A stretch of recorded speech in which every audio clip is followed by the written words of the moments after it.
Súčasná situácia v slovenskom poľovníctve je podľa môjho osobného názoru veľmi chaotická. Uisťujem každého poľovníka na Slovensku, že v Slovenskom poľovníckom zväze je všetko transparentné.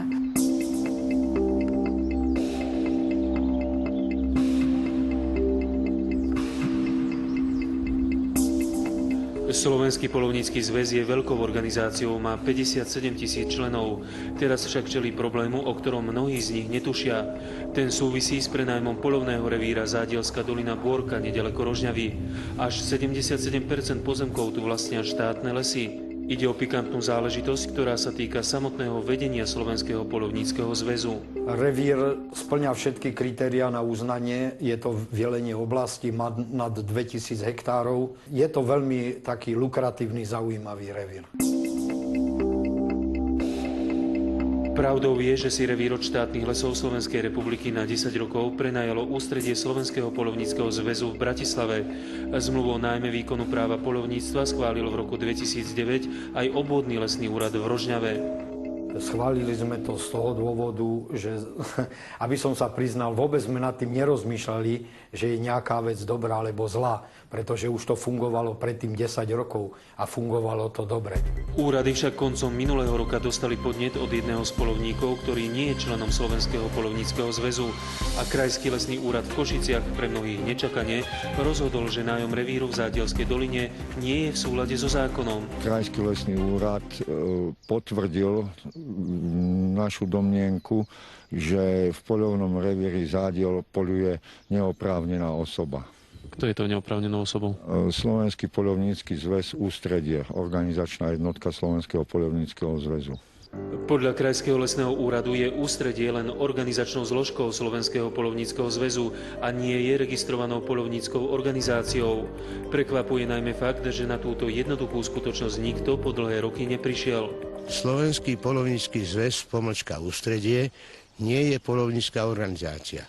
To znamená, že podľa zákonu 274 z 2009 o poľovníctve a znení neskorších predpisov takáto organizácia nie je oprávnená vykonávať výkon práva poľovníctva a nemôže ani uzatvárať nájomné zmluvy o užívaní poľovného revíru. Nakoľko ide o zmluvu, ktorá už mala za sebou nejakých 9-10 rokov, tak v roku 2008 neskúmal nikto, či Slovenský poľovnícky zväz je oprávnenou organizáciou alebo nie. Predpokladalo sa, že áno. Je to právny názor Krajského lesného úradu, možno jedného z úradníkov, štátnych úradníkov, ktorí pôsobia na Krajskom lesnom úrade. Náš právny názor, ktorý je reprezentovaný našou legislatívnou komisiou, teda legislatívnou komisiou prezídia Slovenského poľovníckeho zväzu, je úplne odlišný. My sme sa odvolali a čakáme teda, aký bude výsledok. Takže celú vec odstupujeme na odvolací orgán, ktorým je sekcia lesného hospodárstva a spracovania dreva Ministerstva pôdohospodárstva a rozvoja vidieka. Takže v tomto štádiu nie je naše rozhodnutie právoplatné a z tohto dôvodu sa nebudeme veci vyjadrovať. Ministerstvu pôdohospodárstva a rozvoja vidieka do dnešného dňa nebol odstúpený spisový materiál z tohto úradu. Z toho dôvodu k tejto veci sa nemôžem vyjadriť za Ministerstvo pôdohospodárstva a rozvoja vidieka. Podľa môjho názoru to neskončí len rozhodnutím Krajského lesného úradu alebo Ministerstva pôdohospodárstva a rozvoju vidieka. Pôjde to ďalej. A ja svoj názor, je to veľmi ťažké, hovorím otvorene, povedať, či áno alebo nie. Vedenie Slovenského poľovníckeho zväzu tvrdí, že je lepšie, ak sa o výkon práva poľovníctva stará odborná organizácia ako nezodpovední podnikatelia. Kritici však práve súčasné vedenie Slovenského poľovníckeho zväzu podozrievajú, že si vytvorilo revír pre vyvolených. No ale je to platené členských príspevkov členov Slovenského poľovníckeho zväzu. Kto tam poľuje? Kto tam poľuje? Tí štyria, ktorí sú tam napísaní ako štatutári ústredia?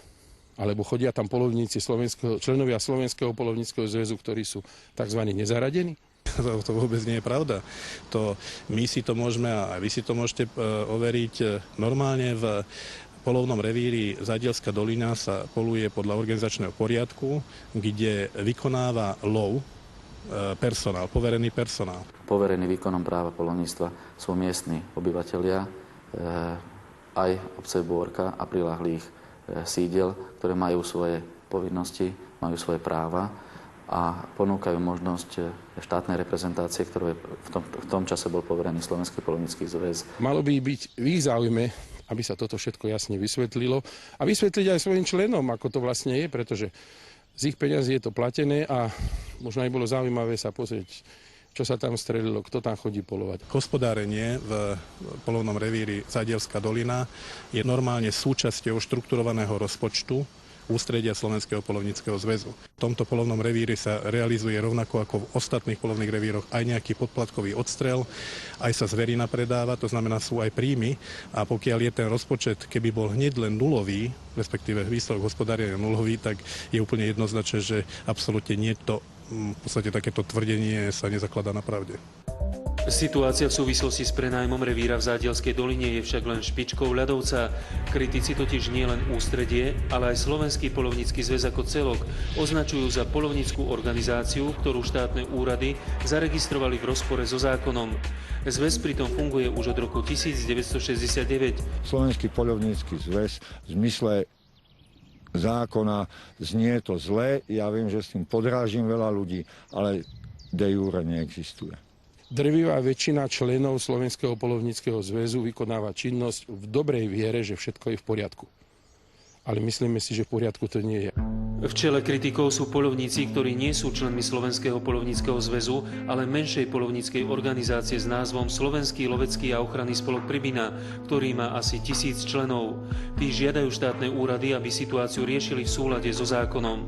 Aktuálny právny stav je taký, že Slovenský poľovnícky zväz je poľovníckou organizáciou registrovanou na príslušnom obvodnom lesnom úrade v Bratislave a je zapísaný v Centrálnom registri poľovníckych organizácií. Jediné riešenie by bolo chlapské priznať, že ten Slovenský poľovnícky zväz vlastne splnil už dávno podmienku na likvidáciu. Kľúčovým problémom bolo prijatie nového zákona o poľovníctve v roku 2009, podľa ktorého malo ministerstvo vnútra presunúť občianske združenia registrované na výkon práva poľovníctva zo svojho registra do pôsobnosti ministerstva pôdohospodárstva. Ministerstvo pôdohospodárstva tieto poľovnícke organizácie potom ich agendu rozdistribuovalo na príslušné obvodné lesné úrady, ktoré vykonali ich zápis do Centrálneho registra poľovníckych organizácií. Slovenský poľovnícky zväz však nebol registrovaný s predmetom činnosti poľovníctvo. Ministerstvo pôdohospodárstva však napriek tomu dokumentáciu zväzu nevrátilo ministerstvo vnútra. Na ministerstve vnútra bol Slovenský poľovnícky zväz zaregistrovaný ako občianske združenie s predmetom činnosti zvieratá. Táto registrácia zrejme súvisela aj s aktivitami Slovenského poľovníckeho zväzu na poli kinológie, prípadne, ja neviem, pernatých dravcov a podobne. Ale táto registrácia nie je tou registráciou, ktorú vyžaduje zákon.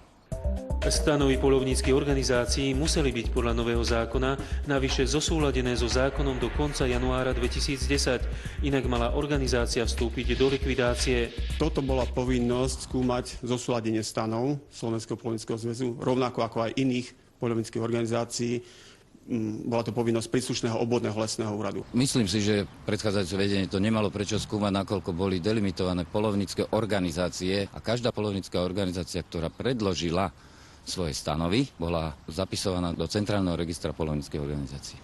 Stanovy Slovenského poľovníckeho zväzu navyše lesnému úradu predložilo ústredie a jeho výkonný riaditeľ.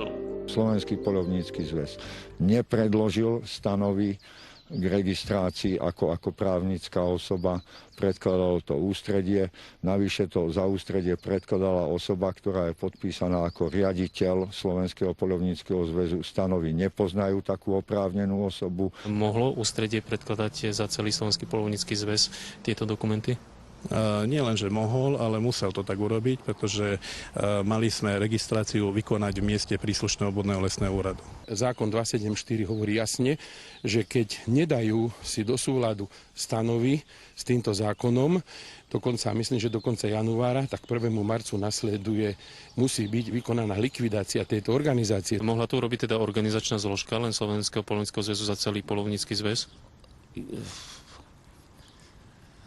Keďže kancelária Slovenského poľovníckeho zväzu je organizačnou zložkou, ktorá plní uznesenia vrcholných orgánov, tak ja si myslím, že predložiť stanovy mohol Podľa stanov Slovenského poľovníckeho zväzu je však ústredie len jeho organizačnou jednotkou.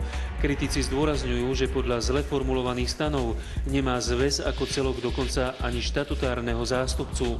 Je to v stanovách Slovenského poľovníckeho zväzu uvedené tak, že štatutári sú uvedení len pre Slovenský poľovnícky zväz ústredie, to znamená pre organizačnú jednotku. V zmysle stanov je prezident Slovenského poľovníckeho zväzu štatutárom tejto organizačnej jednotky. Slovenský poľovnícky zväz je poľovníckou organizáciou. Za Slovenský poľovnícky zväz konajú jeho orgány, medzi ktoré alebo za tieto orgány podpisujú písomnosti štatutári. Sám som ich videl, tie stanovy, myslím z roku 2009, že štatutárom organizácie nie je žiadna osoba, teda nie je uvedená v stanovách. Na sneme Slovenského poľovníckeho zväzu boli zvolené vrcholné orgány, vrcholné štruktúry, takže ja si myslím, že pán Lebocký tam bol zvolený pravoplatne. Teda štatutárnym zástupcom ste aj vy ako prezident a napríklad aj výkonný riaditeľ pán Šuba? Áno, je to tak. Štátne úrady zdôrazňujú, že Slovenský poľovnícky zväz je riadne registrovaný ako poľovnícka organizácia. Či je však zapísaný v registri v súlade so zákonom, jednoznačne povedať nevedia. K tomuto by som sa nechcel vyjadriť, pretože na to nemáme oprávnenie. O tomto by musel rozhodnúť súd. Sú tam orgány štátnej správy lesného hospodárstva a poľovníctva, zabezpečujú štátny dozor v poľovníctve aj na úrovni obvodného lesného úradu. A myslím si, že by to boli bývali veľmi rýchlo odhalili, že sa jedná o niečo, čo by nebolo alebo nemalo byť v súlade so zákonom.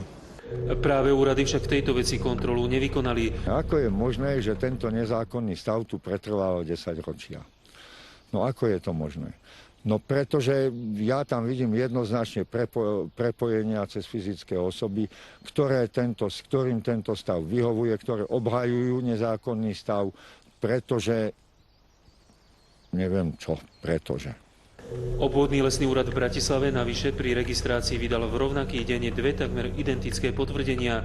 V jednom však konštatuje, že do registra poľovníckych organizácií je zapísané ústredie Slovenského poľovníckeho zväzu a v druhom naopak, že do registra je zapísaný Slovenský poľovnícky zväz ako celok. Rozhodnutie obvodného lesného úradu bolo vydané, že Slovenský poľovnícky zväz ústredie je poľovníckou organizáciou, čiže nie Slovenský poľovnícky zväz, ale organizačná jednotka, ktorá predkladala tieto stanovy. My sme zaregistrovali na lesnom úrade Slovenský poľovnícky zväz a nehrajme sa ďalej na slovíčka, lebo je to hra týchto pár ľudí. Niekto, pravdepodobne zo štátnej správy, urobil dva materiály, takzvané falzifikáty. Ktorý je to falzifikát, to by určil zrejme súd. Vtedajší prednosta obvodného lesného úradu v Bratislave Svetoslav Farkaš sa k situácii nechcel priamo vyjadriť. Tvrdí však, že pravdepodobne išlo len o chybu v písaní a nakoniec bol do registra zapísaný len Slovenský poľovnícky zväz ako celok. Kritici však majú podozrenie, že došlo k dodatočným úpravám v registri. Nechcete, aby zaznel zvukový záznam, že môžem len parafrazovať alebo interpretovať. Podľa ministerstva pôdohospodárstva súčasný stav musí preskúmať obvodný lesný úrad. Ten však čaká naopak na stanovisko ministerstva pôdohospodárstva. Slovenský poľovnícky zväz stále tvrdí, že ide o vymyslený problém. Táto registrácia prebehla. Máme výpis z registra poľovníckych organizácií, kde sú uvedení presne štatutári, ktorí sú štatutármi aj podľa stanov. Ja si myslím, že registrácia prebehla na obvodnom lesnom úrade v tom období v zmysle platných predpisov, keďže boli predložené poľovnícke organizácie a predložené stanovy. Pochybil obvodný lesný úrad Bratislava v tom, že zaregistroval stanovy, ktoré sú v hrubom rozpore so zákonom. Keďže štátne úrady súčasný stav zatiaľ akceptujú, právne spory medzi poľovníkmi pravdepodobne skončia na súde. Slovenský poľovnícky zväz to považuje za ohrozovanie postavenia vyspelého slovenského poľovníctva. Druhá strana zas tvrdí, že zánikom zväzu by sa nič nestalo, pretože činnosť poľovníckych organizácií bude pokračovať. Pokiaľ by sme mali v tejto veci konať, práve museli by sme si vyžiadať kompletný spisový materiál, ktorý sa týka registrácie tejto poľovníckej organizácie, až tak by sme mohli ďalej postupovať vo vzťahu k tomu, aby sme nariadili alebo aby sme dali pokyn obvodnému lesnému úradu v Bratislave, aby vo veci konal. Urobíte to? Budete robiť takúto kontrolu? V súčasnej dobe neplánujeme vykonať takúto kontrolu.